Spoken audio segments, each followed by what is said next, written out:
তাকে সব কথা জানাতে বারণ করেছিলাম। হ্যাঁ হ্যাঁ, নাহলে ওই ওই ওই ওই যে ধৃতিরাজ, তার যে মুখোশ খুলে যেত।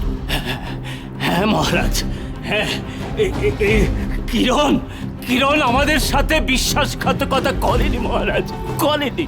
হ্যাঁ হ্যাঁ মহারানী, এই কিরণের জীবনের একমাত্র লক্ষ্য এই অমৃত নগরী আর কুমারের প্রাণ রক্ষা করা। সেটা আমি কোনোদিনই হতে দেব না।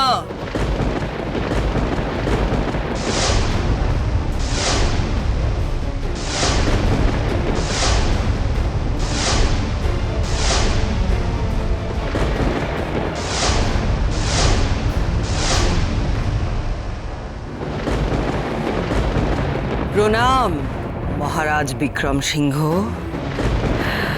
আপনার জন্য বিশেষ উপঢৌকন এনেছি, দেখুন।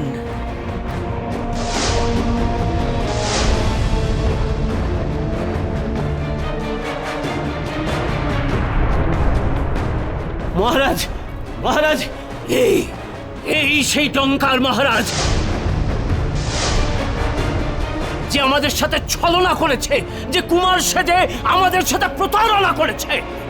মহারাজ কি চিনতে পারছেন নিজের জ্যেষ্ঠ পুত্র কুমার ধৃতিরাজকে?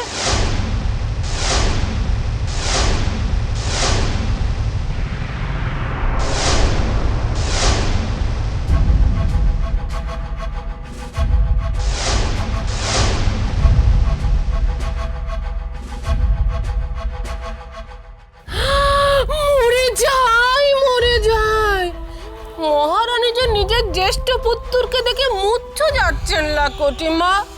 হতেই হবে, হাজার হোক মায়ের পেরান্ত। ধৃতিরাজ, ধৃতিরাজ কি সত্যি? না না মহারানী, ও আমাদের পুত্র নয়। তুমি যাবে না ওর কাছে। আহা মহারাজ, আপনি যে বড়ই নিষ্ঠুর, মাকে তার পুত্রের কাছে যেতে বাধা দিচ্ছেন। আমি বিশ্বাস করি না যে ও আমার সন্তান। মহারাজ কি নিজের সন্তানকেও চিনতে পারছেন না? এত বছর দেখা হয়নি তো, তাই। যত বছর লাগুক, যত দিন লাগুক, ঠিক আমার সন্তানকে চিনে নেব। নিজের রক্তকে আমি ঠিক চিনে নেব। তার শরীরের রাজ চিহ্ন দেখে আমি ঠিক তাকে চিনে নেব। প্রমাণ চান? নিজের বংশের রাজ চিহ্ন সচক্ষে দেখতে চান?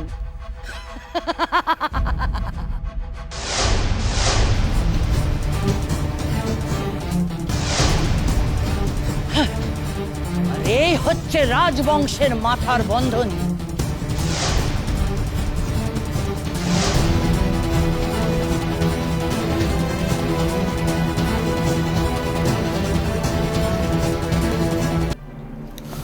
ধৃতিরাজ, মহারাজ, মহারাজ আমাদের আমাদের সন্তান ধৃতিরাজ। মহারাজ, মহারানী দুর্বল হবেন না। ও ও এক অশুভ শক্তির আধার, ও এক পিশাচ সিদ্ধ। ও নিজে ইচ্ছে করে কুমারের প্রাণ ফেরায়নি, আর আর ও নিজে কুমারের রূপ ধরে আমাদের সকলকে ঠকিয়েছে। আর ওই রাক্ষসীর সাথে হাত মিলিয়ে চক্রান্ত করেছে। ওর একটাই লক্ষ্য, এই এই অমৃত নগরীকে আর কুমারকে ধ্বংস করা। চুপ মহারাজ বিক্রম সিংহ, তাহলে তো আর সন্দেহের কোনো অবকাশই রইল না, তাই না? এই যে আপনার জ্যেষ্ঠ পুত্র ধৃতিরাজ, একেই আমি কুমার সাজিয়ে অমৃত নগরীতে নিয়ে এসেছিলাম। আপনাদের এক পুত্র আরেক পুত্রর রূপ নিয়ে ফিরে এসেছে। দেখুন,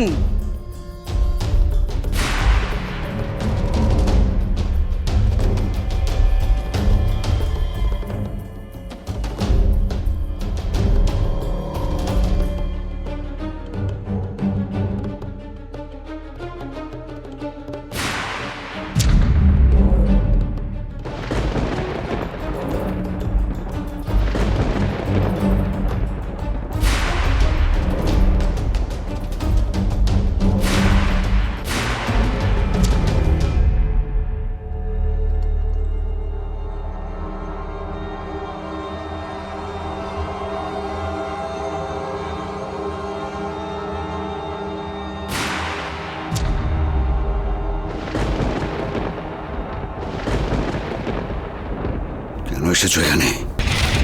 কি চাও তুমি? প্রতিশোধ।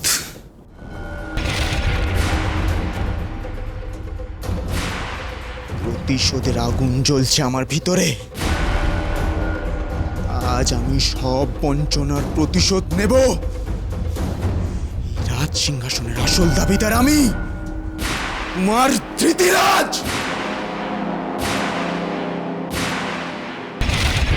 এই রাজ সিংহাসন আজ থেকে আমার। দাঁড়াও, তার আগে আমাকে যে জানতে হবে কিরণমালা কোথায়। সে তো নেই মহারানী কটকটি, পালিয়ে গেছে কোথায় গেছে ও? কুমারের প্রাণ ফেরাতে। বোন, রাক্ষসীকে কি কথা বলছো তুমি? কেন বলছো? প্রহরী, প্রহরী, বন্দি করো এই সমস্ত রাক্ষসীদের।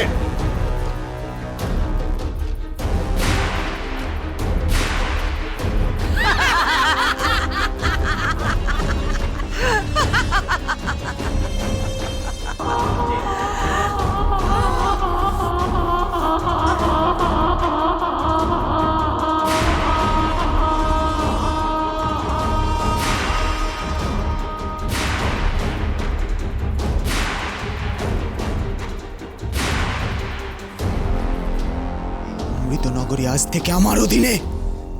এদের সবাইকে বন্দী কর। এই চল।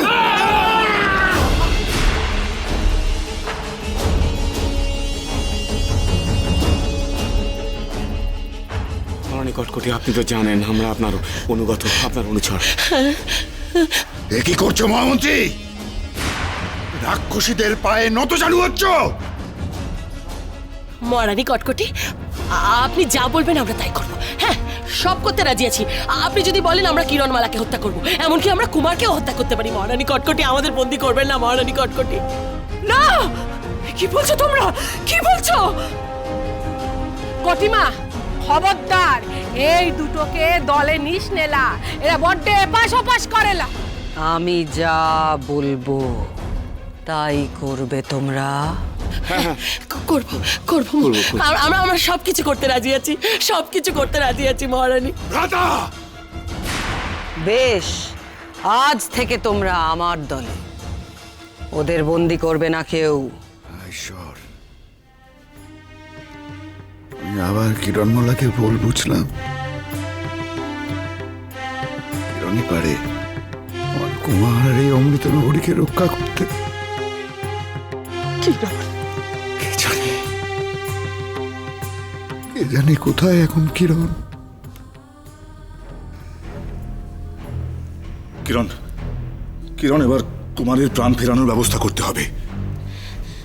না বাবা, তার আগে আমাকে নাগমণি উদ্ধার করতে হবে। তাহলে তো আর দেরি করা যাবে না কিরণ, আর একদম দেরি করা যাবে না। তোকে এক্ষুনি নাগরাজ্যের উদ্দেশ্যে রওনা হতে হবে। দৈত্য, দৈত্য, তুমি নাগরাজ্যে নিয়ে যেতে পারবে? পারবো মহারাজ, শুধু একটু দিশাটা বলে দিলেই হবে। দিশা? দিশা তো আমি জানি না। ডঙ্কার তো আমাকে সেখানে চোখ বেঁধে নিয়ে গিয়েছিল। তাহলে কি হবে এবার? কি হবে কিরণ? তুই তুই নাগমণি উদ্ধার করবি কি করে, আর কুমারের প্রাণ ফেরাবি কি করে?